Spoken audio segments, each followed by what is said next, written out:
Supreme court के आदेश के बाद हमारे देश में मुख्य चुनाव आयुक्त और चुनाव आयुक्त की नियुक्ति की प्रक्रिया बदल जाएगी।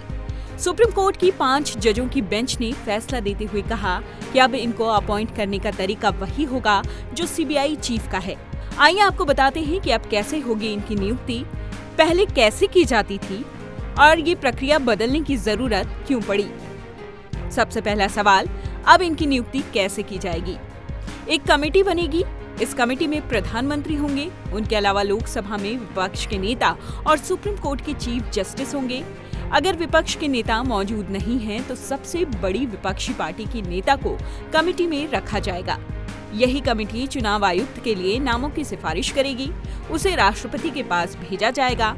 मंजूरी मिलने के बाद की जाएगी नियुक्ति।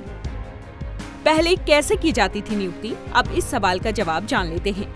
अभी तक मुख्य चुनाव आयुक्त और अन्य चुनाव आयुक्तों की नियुक्ति राष्ट्रपति करते थे। इनका कार्यकाल 6 साल या फिर 65 साल की उम्र तक होता था। मुख्य चुनाव आयुक्त और अन्य आयुक्तों को सुप्रीम कोर्ट के जजों के बराबर ही सैलरी मिलती है और उन्हें महाभियोग के जरिए हटाया जा सकता है। अब अगले सवाल का जवाब जान लेते हैं कि आखिरकार इस प्रक्रिया को बदलने की जरूरत क्यों पड़ी। कोई भी राजनीतिक दल सत्ता में क्यों ना हो, अभी तक चुनाव आयुक्त की नियुक्ति की प्रक्रिया को लेकर कानून नहीं बना सके हैं। सुप्रीम कोर्ट ने माना कि अभी जो प्रक्रिया है उसमें कई खामियां हैं। चयन की इस प्रक्रिया में चीफ जस्टिस ऑफ इंडिया को शामिल करना जरूरी है।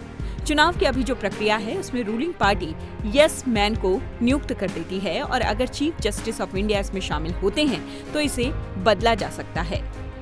दुनिया के सबसे बड़े लोकतांत्रिक देश के तौर पर भारत की राजनीतिक व्यवस्था हमेशा इलेक्शन मोड में होती है। देश में चुनाव कराने का काम भारत निर्वाचन आयोग यानी चुनाव आयोग का है। ऐसे में सुप्रीम कोर्ट का ये फैसला बेहद अहम माना जा रहा है।